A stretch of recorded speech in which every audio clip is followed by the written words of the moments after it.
This is Washington, D.C., and in the files of the Central Bureau, there is a story so strange in its implications that it defies ordinary classification.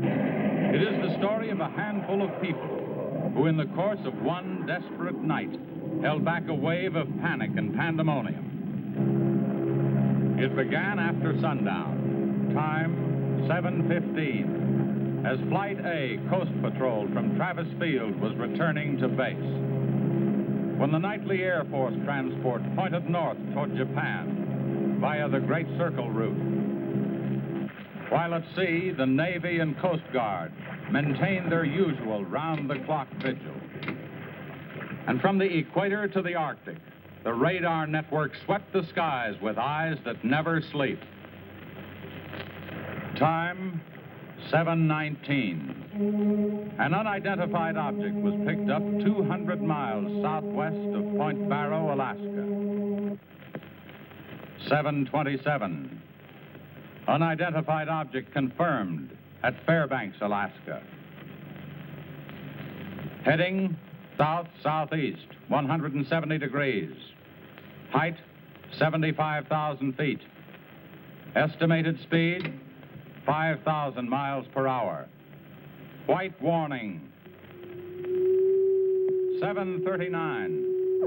Unidentified object, 200 miles due west of Vancouver, British Columbia. Course, 170 degrees. Height, 60,000 feet.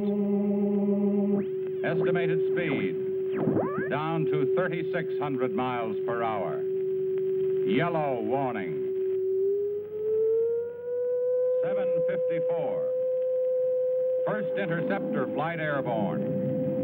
Point of interception, 80 miles due west of San Francisco, California.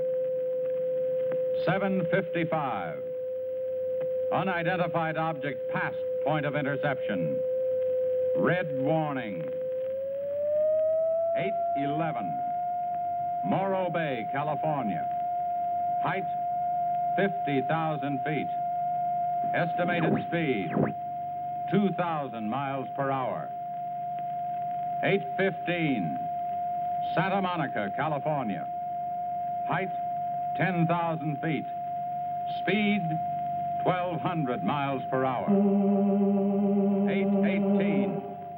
All traces of unidentified object gone. Red warning lifted. By 8:25 at the Los Angeles branch of the Communications Commission, reports of strong interference with radio and television reception began to pour in from the beach area. The monitors went to work immediately. Mobile units were ordered to converge on the vicinity of the disturbance. Pinpoint direction-finding devices began to trace the trouble to its source.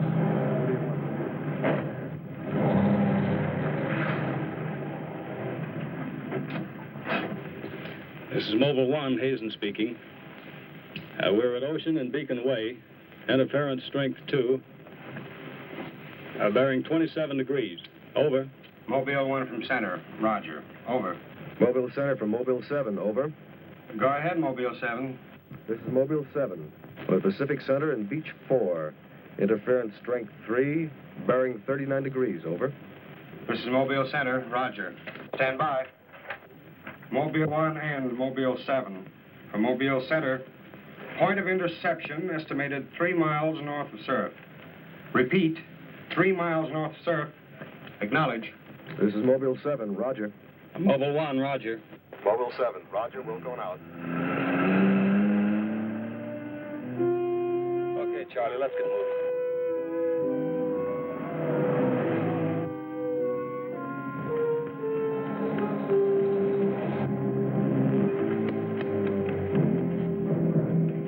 What is it? Take me to a phone quick. I need an ambulance. What's the matter?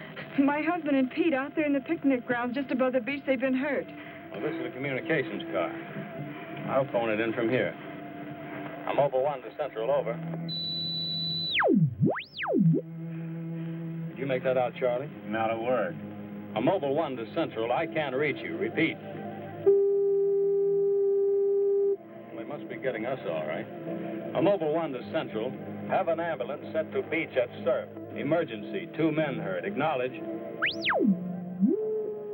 Roger and out. I'm sure they'll be here soon now.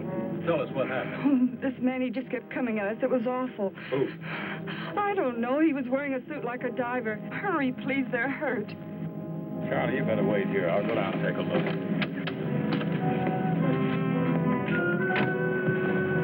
The young woman's hysteria became obvious as they reached the picnic grounds at the beach. There was no sign of the mysterious intruder, and little could be done for her husband and their friend until the ambulance arrived.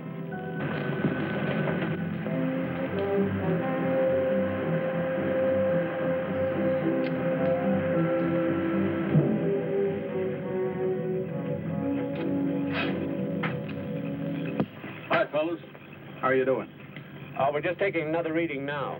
What happened down there? The police took the girl and one of the guys to the station. What about the other one? Well, he's on the way to the morgue. That was her husband. You're right on the button, Charlie. 44.7. Report back to Central if you find anything else. Charlie, grab that portable. Check the beach, will you? Got it right here. I'll pick you up right here in about an hour. Where are you going? Police asked me to drop by the station and sign a report. I'll see you later. If you don't, you know where to look for the body.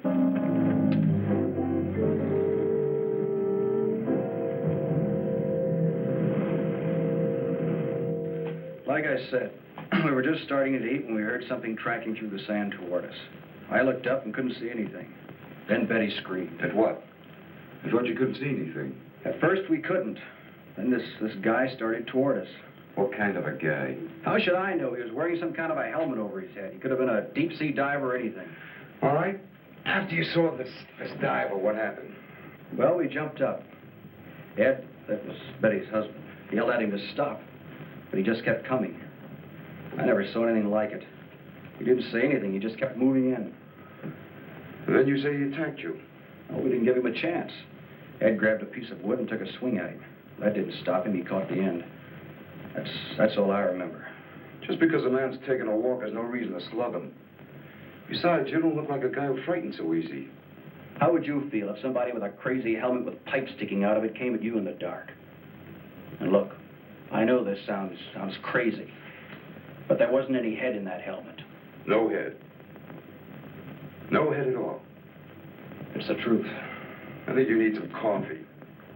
I don't want anything. It's all the same to you, Lieutenant. I've got to pick up one of my men at the beach. Okay, thanks for coming down, Hazen. Hope I didn't put you out. No trouble. So long. You too. All right, let's start at the beginning. How well did you know the dead man? And his wife? Betty and I went to school together. I knew Ed a year. How long were they married? About a year. Wasn't her husband a little older than she? I don't know. But you said you and Mrs. Evans went to school together. And you never discussed anything personal with her? She did mention he was older, yes. How much? 15, 20 years.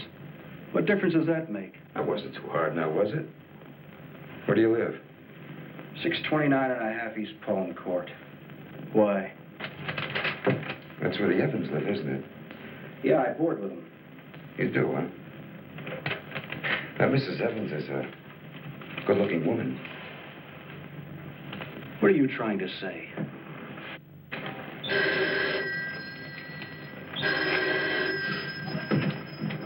Lieutenant Bowers.